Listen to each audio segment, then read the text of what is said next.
USS Urdu online तरबीती programme में आप सबका खैर मकदम।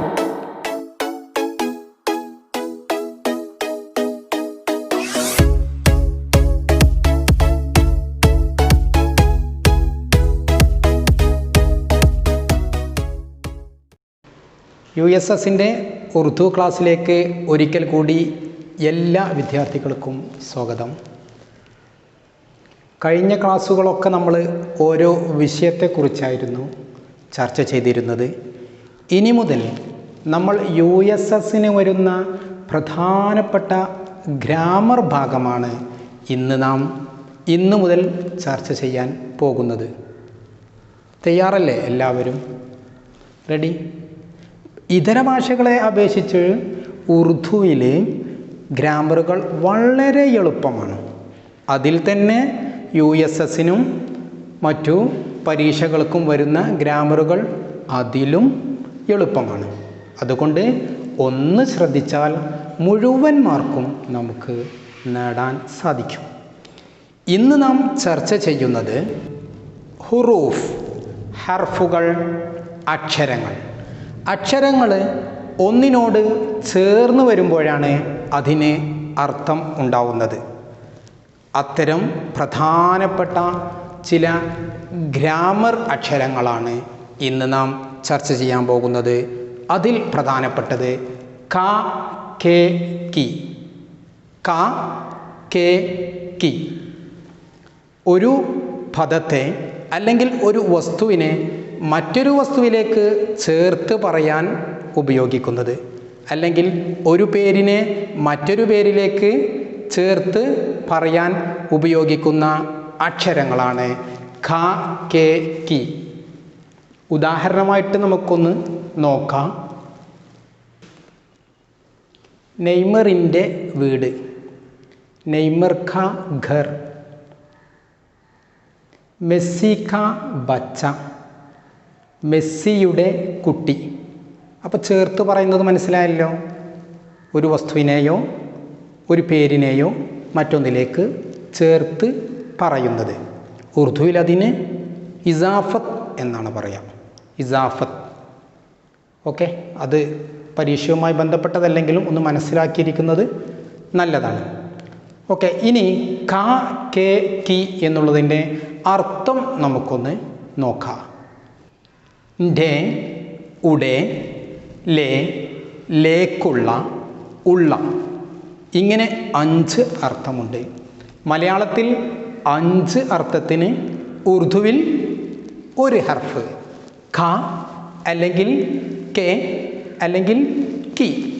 ഒറ്റ ഹർഫ് കൊണ്ട് മലയാളത്തിൽ 5 അർത്ഥം വേണം. ഓക്കെ, ഓരോന്നും നമുക്കൊന്ന് പരിശോധിച്ച് നോക്കാം. ആദ്യം ൻ്റെ.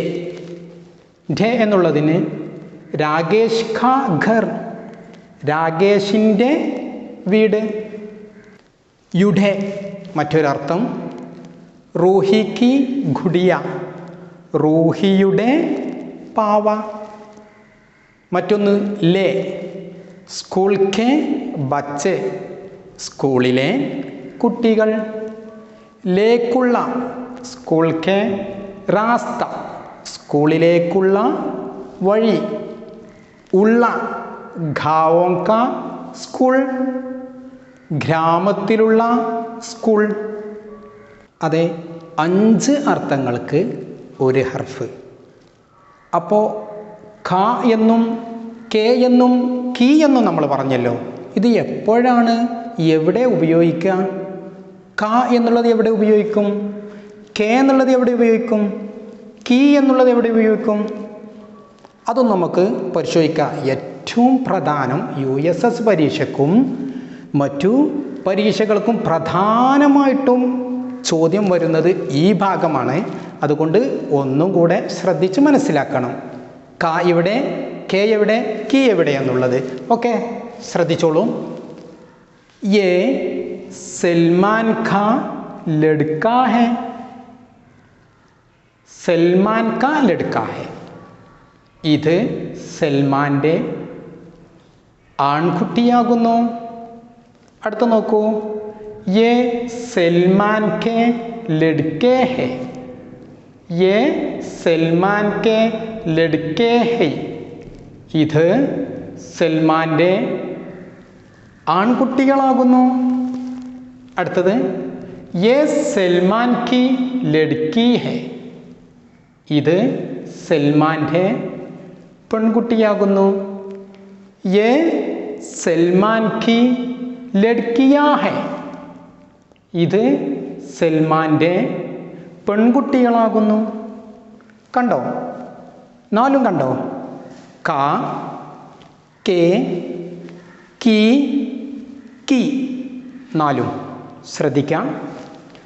ഫസ്റ്റ് കണ്ടല്ലോ, യേ സൽമാൻ, യേ സൽമാൻ, യേ സൽമാൻ, യേ സൽമാൻ, നാലും സൽമാൻ.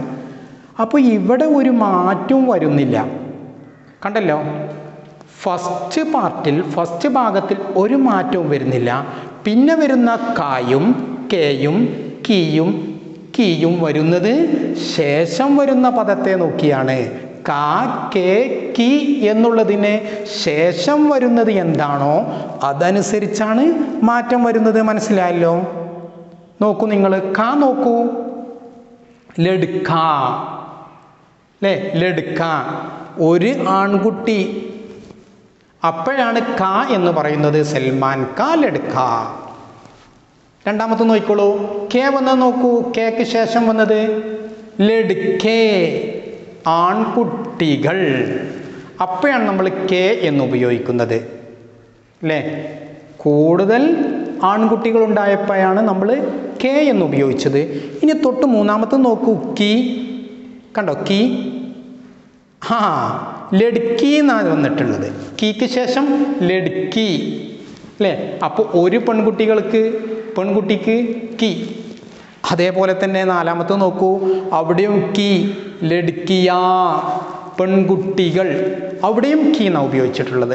അപ്പോൾ കീ എന്നുള്ള രണ്ട് സ്ഥലത്ത് ഉപയോഗിക്കുന്നുണ്ട്. ഒരു പെൺകുട്ടിക്കും കൂടുതൽ പെൺകുട്ടികൾക്കും കീ എന്ന് തന്നെയാണ് ഉപയോഗിക്കുന്നത്. ഓക്കെ, മനസ്സിലായല്ലോ? റെഡി? ഓക്കെ, മനസ്സിലായല്ലോ?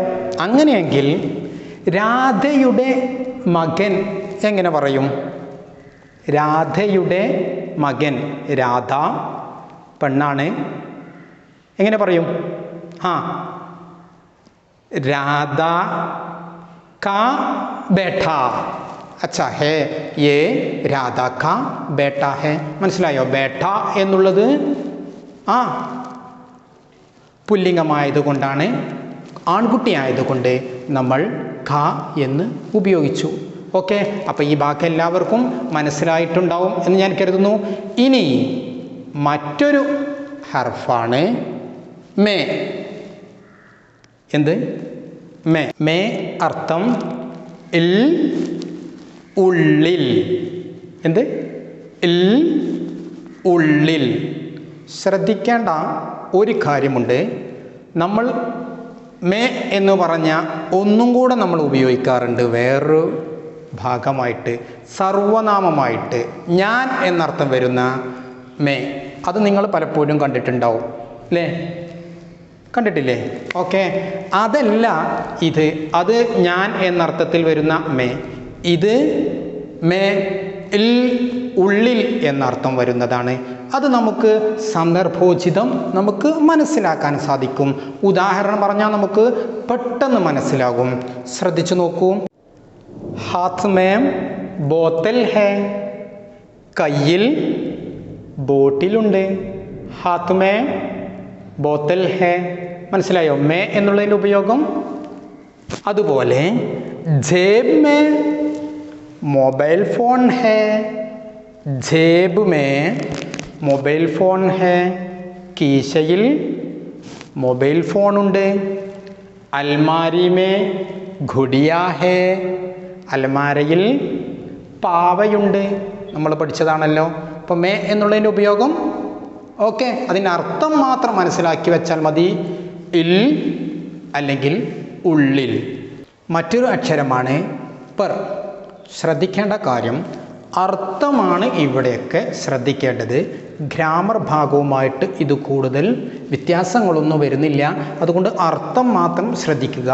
പെർ എന്നുള്ളതിൻ്റെ അർത്ഥം മേൽ, മുകളിൽ. മേൽ, മുകളിൽ.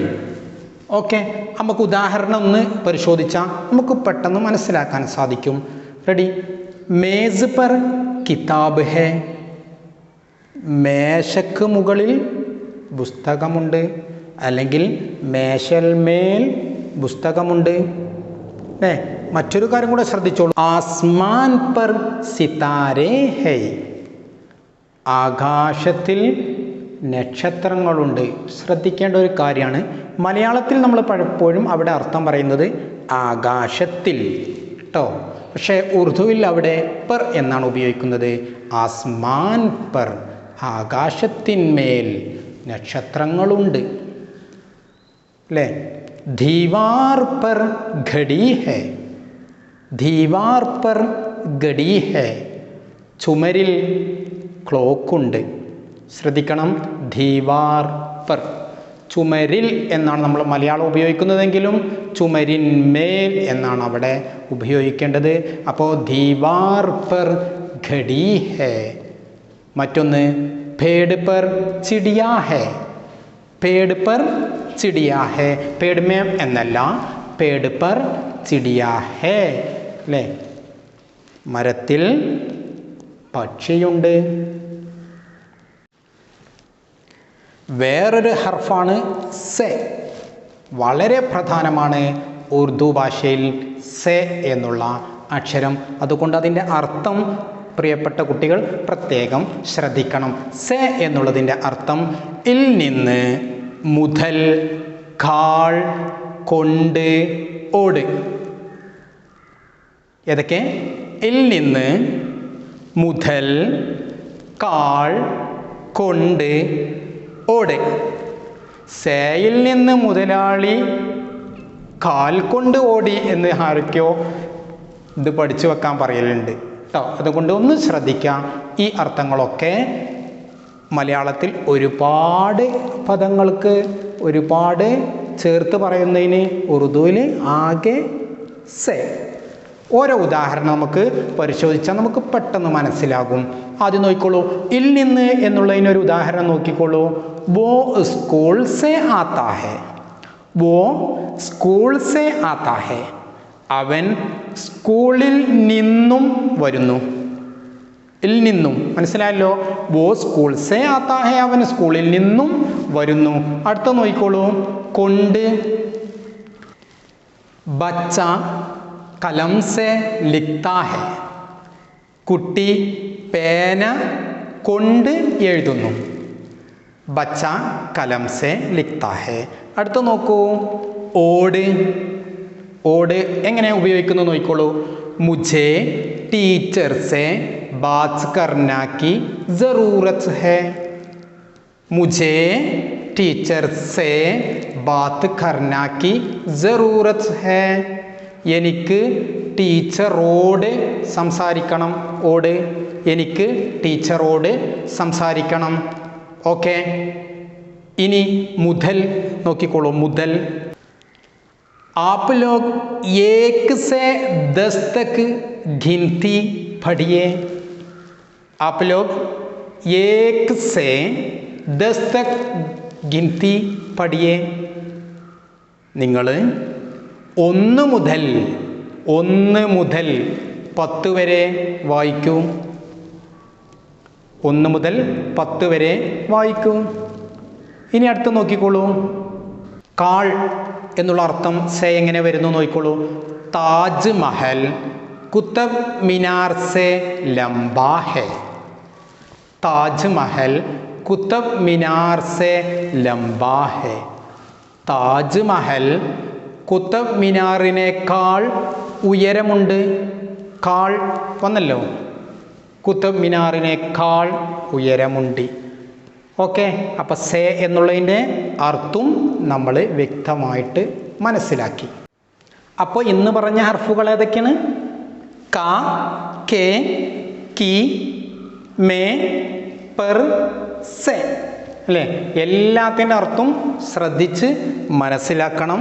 പ്രത്യേകം ശ്രദ്ധിക്കേണ്ട ഒരു കാര്യം, ഒരു പക്ഷേ ക്ലാസ്സിൽ നിന്നും നമുക്ക് പാഠഭാഗത്തിൽ നിന്നും പഠിച്ചെടുക്കും പോലെ ഈ അക്ഷരങ്ങളുടെ അർത്ഥം നമുക്ക് പെട്ടെന്ന് മനസ്സിലായിക്കൊള്ളണം എന്നില്ല. ഇത്തരം ക്ലാസ്സുകൾ ശ്രദ്ധിച്ച് കേട്ടാൽ നമുക്ക് മനസ്സിലാക്കാൻ സാധിക്കും. ഇനി നിങ്ങളെ ടെക്സ്റ്റ് പുസ്തകം എടുത്ത് ഒന്ന് നോക്കൂ. ഏതൊക്കെ ഈ പറഞ്ഞ അക്ഷരങ്ങൾ അതിൽ വന്നിട്ടുണ്ട്, അർത്ഥം യോജിക്കുന്നുണ്ടോ ഒന്ന് പരിശോധിക്കുമല്ലോ. ഓക്കെ,